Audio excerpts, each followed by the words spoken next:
গল্প টিভি।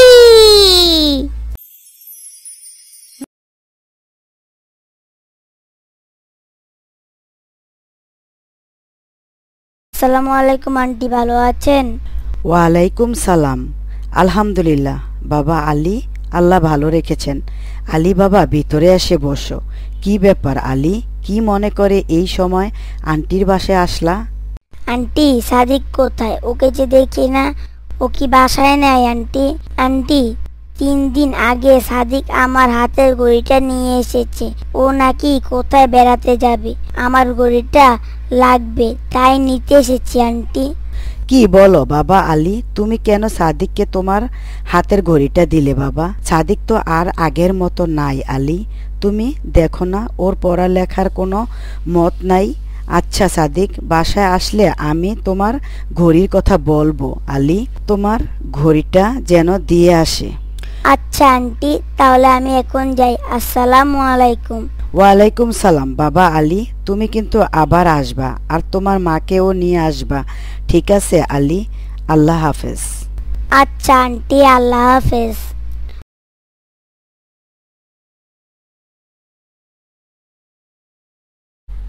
আসসালামু আলাইকুম। আরে আলী বন্ধু, কোথা থেকে আসলা? তোমার সাথে অনেক দিন দেখা হয় না বন্ধু। আসো একটু বসে কথা বলি। আলী বন্ধু। ওয়ালাইকুম সালাম। আবরান বন্ধু, সাদিকের বাসায় গিয়েছিলাম, একটু দরকারে বন্ধু। বলো, তুমি এখন কেমন আছো বন্ধু? আলহামদুলিল্লাহ বন্ধু, আল্লাহ ভালো রেখেছেন। ওই যে দেখো, সাদিকের বাবা আসতেছে। বন্ধু, চলো আঙ্কেলের সাথে একটু কথাবার্তা বলে আসি। আঙ্কেল, আপনি কোথায় গিয়েছিলেন? আপনাকে যে অনেকদিন যাবত দেখি না। ওয়ালাইকুম সালাম। আরে আবুরহান, আলী বাবারা, তোমরা কেমন আছো? আঙ্কেল, সাদিককে যে দেখি না। সাদিক কোথায় গিয়েছে? সাদিক তো আমাদের অনেক ভালো বন্ধু। বাবা আবুরাহান, সাদিক তো নেশা করে, ও যে খারাপ হয়ে গেছে বাবা আবুরাহান। ওর কথা আর কি বলবো আমি তোমাদের? মানুষের এটা সেটা নিয়ে নেশা খায়, বেশি শাসন করলে বাসায় আসে না, আর আমি যদি টাকা পয়সা না দেই তাহলে ঘরের জিনিসপত্র ভেঙে ফেলে বাবা। কি শোনালেন আঙ্কেল? নেশা করা তো হারাম, আমাদের ইসলামে তো এইগুলো নাই আঙ্কেল। সাদিক এতটা নিচে নেমে গেছে? ও তো অনেক ভালো ছিল। আবু রায়হান, আলী, তাহলে আঙ্কেল যাই। আসলে আমরা একটুও ভালো নেই বাবারা। আমি তাহলে আসি, তোমরা ভালো থেকো। আল্লাহ হাফেজ।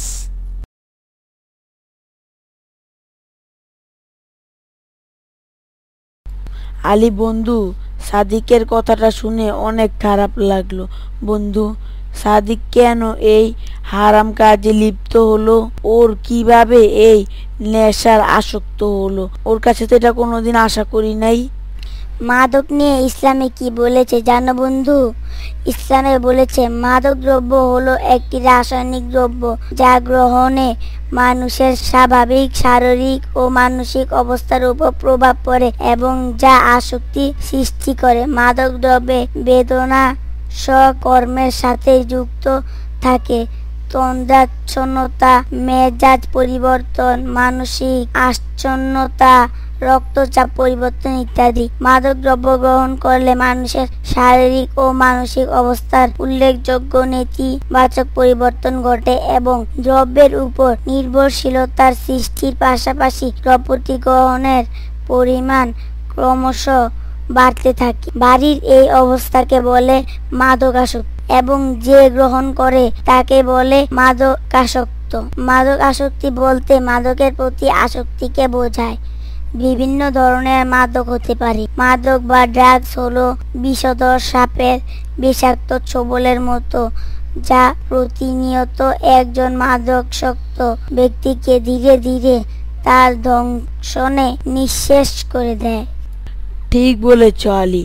আল্লাহ তাআলা ইরশাদ করেন, হে ঈমানদারগণ, নিশ্চয় মদ, জুয়া, প্রতিমা দেবী ও ভঙ্গ নির্ধারক তীরগুলো নাপাক, শয়তানের কর্ম। সুতরাং তোমরা তা পরিহার করো যাতে তোমরা সফল কাম হতে পারো। রাসূল সাল্লাল্লাহু আলাইহি ওয়াসাল্লাম ইরশাদ করেন, আমার রব তার মহা ক্ষমতার কসম করে বলেছে, আমার বান্দাদের মধ্যে যে ব্যক্তি সমান এক ঢোক মদ পান করলো, আমি নিশ্চয়ই তাকে অনুরোধ দক্ষিণের পচা পুজ পান করাবো। হযরত ইবনে ওমর রাদিয়াল্লাহু তাআলা আনহু থেকে বর্ণিত, রাসূল সাল্লাল্লাহু আলাইহি ওয়াসাল্লাম ইরশাদ করেন, সব নেশা জাতীয় দ্রব্যই খমর তথা মদের অন্তর্ভুক্ত, আর সব ধরনের মদই হারাম।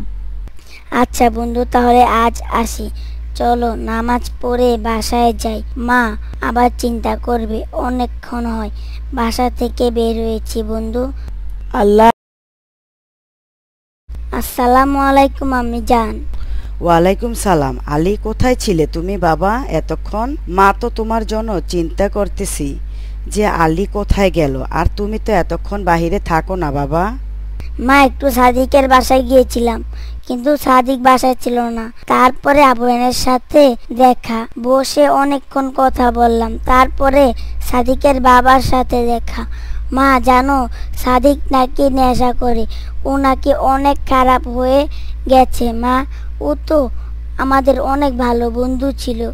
মা, ও তো লেখাপড়ায়ও অনেক ভালো ছিল, এখন পড়ালেখা করে না, শুধু নাকি নেশা নিয়েই পড়ে থাকে। মা জানো মা, আঙ্কেলের কাছ থেকে কথাটা শুনে মনটা অনেক খারাপ হয়ে গেছে। মা, নেশা করা তো আমাদের ইসলামে হারাম বাবা।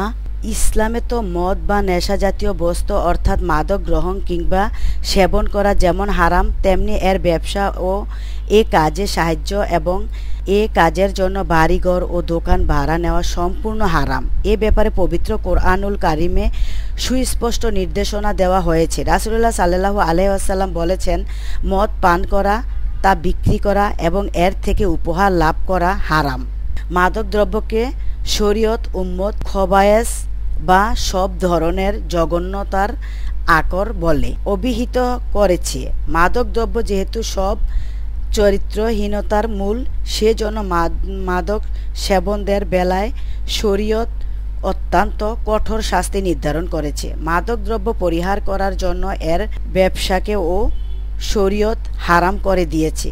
হযরত আয়েশা রাদিয়াল্লাহু তাআলা বলেন, যখন সূরা বাকারার শেষ দিকের আয়াতগুলি নাজিল হলো, তখন রাসূলুল্লাহ সাল্লাল্লাহু আলাইহি ওয়াসাল্লাম বের হলেন এবং ইরশাদ করলেন, মদের ব্যবসাকে হারাম করা হয়েছে। শরীফের এক বর্ণনায় রয়েছে, যা পান করা হারাম, তার ক্রয় বিক্রয়ও হারাম। আসসালামু আলাইকুম সাদিক বন্ধু, তুমি কেমন আছো? তোমাকে যে আর তেমন একটা দেখা যায় না, তুমি কোথায় থাকো বন্ধু? বন্ধুরা, তোমাদের কাছে 500 টাকা হবে? আমি নেশা খাবো। আমার নেশা না খেলে ভালো লাগে না, আমার মাথা পাগল পাগল লাগে। 500 টাকা থাকলে আমাকে দে, আমি নেশা খাবো। আর তো না থাকলে আমার সামনে থেকে চলে যা, আমি তো ওদের দেখতে চাই না। নেশা খাওয়া তো হারাম সাদিক, তুমি কেন এই খারাপ কাজে লিপ্ত হলা বন্ধু? তুমি নেশা করলে জান্নাত পাবা না, জাহান্নামের আগুনে জ্বলে পুড়ে মারা যাবা বন্ধু। আর ইসলাম তো নেশাকে হারাম করেছে, আর হারামে কি আরাম আছে বলো বন্ধু? তাহলে বন্ধু তুমি শোনো, আব্দুল্লাহ বিন উমার রাদিয়াল্লাহু তাআলা আনহু থেকে বর্ণিত, রাসূল সাল্লাল্লাহু আলাইহি ওয়াসাল্লাম ইরশাদ করেছেন, যদি কেউ মদ পান করে, আল্লাহ তার 40 দিনের নামাজ কবুল করেন না।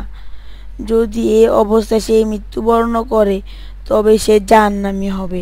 কিন্তু যদি সে লজ্জিত ও অনুতপ্ত হয়ে আল্লাহর কাছে ক্ষমা প্রার্থনা করে, আল্লাহ তাআলা তাকে ক্ষমা করে দেবেন। এরপর যদি দ্বিতীয়বার মাদক গ্রহণ করে, তাহলে তার 40 দিনের নামাজ কবুল হবে না। তবে যদি দ্বিতীয়বার তওবা করে, আল্লাহ তওবা কবুল করবেন। এরূপে যদি চতুর্থবার সে আবারও মদ পান করে, তাহলে আল্লাহ তাআলা আর ওপর হক হয়ে যায় যে তিনি তাকে জাহান্নামে প্রবেশ করাবেন। হযরত ইবনে আব্বাস রাদিয়াল্লাহু তাআলা আনহু থেকে বর্ণিত, রাসূল সাল্লাল্লাহু আলাইহি ওয়াসাল্লাম ইরশাদ করেছেন, মদ সব অশ্লীল লতার মূল ও মারাত্মক কবিরা গুনাহ। ও বলা হয়েছে যে ব্যক্তি মদ পান করলো সে যেন আপন মা, খালা ও ফুফুর সঙ্গে অপকর্মে লিপ্ত হলো। সাদিক বন্ধু, আজান দিয়েছে, চলো আমাদের সাথে নামাজে। তুমি আজ নামাজ পড়ে আল্লাহর কাছে ক্ষমা চাইবা বন্ধু, দেখবে আল্লাহ তোমাকে ক্ষমা করে দেবে। আল্লাহ ক্ষমাশীল। সাদিক, চলো নামাজে যাই।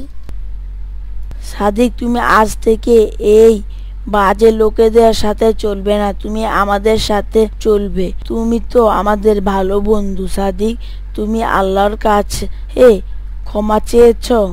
বন্ধু, আমি যে ভালো হতে চাই কিন্তু আমি যে পারি না। আমার খালি নেশার মাঝেই ডুবে থাকতে মন চায়।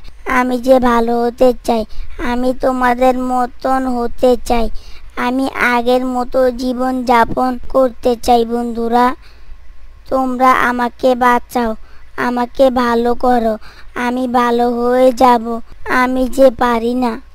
সাদিক বন্ধু, আর কান্না করিও না, আল্লাহ তোমাকে ভালো করবে। তুমি আজ থেকে ওয়াদা করো যে আর তুমি নেশার আশেপাশে থাকবা না বন্ধু। না বন্ধুরা, আমি আর এই হারাম কাজে থাকতে চাই না। আমি এই নেশাকে আমার মা বাবার সাথে অনেক খারাপ আচরণ করেছি। যাও সাদিক, আগে তোমার মা বাবার কাছে যে ক্ষমা চেয়ে এসো। কেন ইসলামের বাইরে চলবা? ইসলামের বাইরে তো শান্তি নেই বন্ধু। বন্ধু, তাহলে তুমি শোনো, মাদক ও মাদক আসক্তির সঙ্গে সম্পর্ক রাখে এমন 10 শ্রেণীর লোকের প্রতি রাসূল সাল্লাল্লাহু আলাইহি ওয়াসাল্লাম অভিসম্পাত করেছেন। তারা হলো: 1. যে লোক মদের নির্যাস বের করে। 2. প্রস্তুতকারক।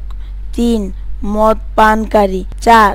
যে পান করায়। 5. মদের আমদানিকারক। 6. যার জন্য আমদানি করা হয়। 7. ক্রেতা। 8. বিক্রেতা। 9. সরবরাহকারী। 10. মাদক ব্যবসায় লভ্যাংশ ভোগকারী। মহান আল্লাহ আমাদের মাদক বিষয়ক ইসলামী বিধিবিধান জেনে তা থেকে হেফাজত থাকার তৌফিক দিন। আসসালামু আলাইকুম মা, তুমি কেমন আছো? মা, তুমি যে আমার সাথে কথা বলো না, তুমি কি আমার সাথে রাগ করেছো? আর বাবাকে যে দেখি না, বাবা কোথায় গেছে মা? ওয়ালাইকুম সালাম।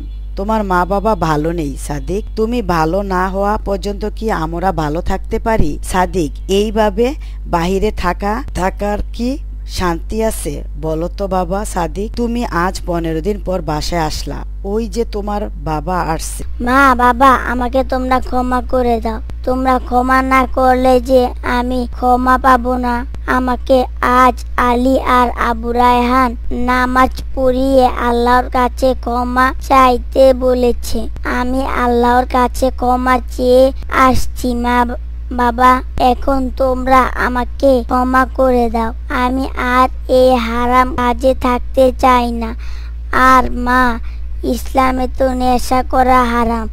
আমি হারামে থাকতে চাই না, আমি আরামে থাকতে চাই। মা, আমি ইসলামের সাথে থাকবো ইনশাআল্লাহ। মা, বাবা আজান দিয়েছে, আমি নামাজে গেলাম। আসসালামু আলাইকুম। ওয়ালাইকুম সালাম। যাক, আল্লাহ আপনি আমার ছেলেটাকে হেদায়েত করেন। হে আমার মহান আল্লাহ, আমি আপনার প্রতি আজ অনেক খুশি। চলো সাদিককে বাবা, আমরা আল্লাহর দরবারে শুকরিয়া জ্ঞাপন দোয়া পাঠ করি। সাদিকের মা, আল্লাহ সাদিকের উপর রহমত করেছেন। আল্লাহর ইবাদত বন্দেগী করতে পারার শুকরিয়া স্বরূপ এ দোয়াটি পড়তে হয়। নবীজি সাল্লাল্লাহু আলাইহি ওয়াসাল্লাম প্রত্যেক ফরজ নামাজের সালাম ফেরানোর পর আল্লাহর ইবাদত বন্দেগী করতে পারার শুকরিয়া স্বরূপ ছোট এই ছন্দময় চমৎকার দোয়াটি পরে বলতেন। রাসূলুল্লাহ সাল্লাল্লাহু আলাইহি ওয়াসাল্লাম হযরত মুআজ রাদিয়াল্লাহু আনহুকে উসিয়ত করেন যে প্রত্যেক নামাজের পর যেন উক্ত দোয়াটি পাঠ করেন। আর সেই দোয়াটি হলো: আল্লাহুম্মা আইন্নি আলা রিজকিকা ওয়া শুকরিকা ওয়া হুসনি ইবাদাতিক। অর্থাৎ, হে আল্লাহ, তুমি আমাকে সাহায্য করো যেন আমি তোমাকে স্মরণ করতে পারি, তোমার কৃতজ্ঞতা জ্ঞাপন করতে পারি এবং ভালোভাবে তোমার ইবাদত বন্দেগী করতে পারি।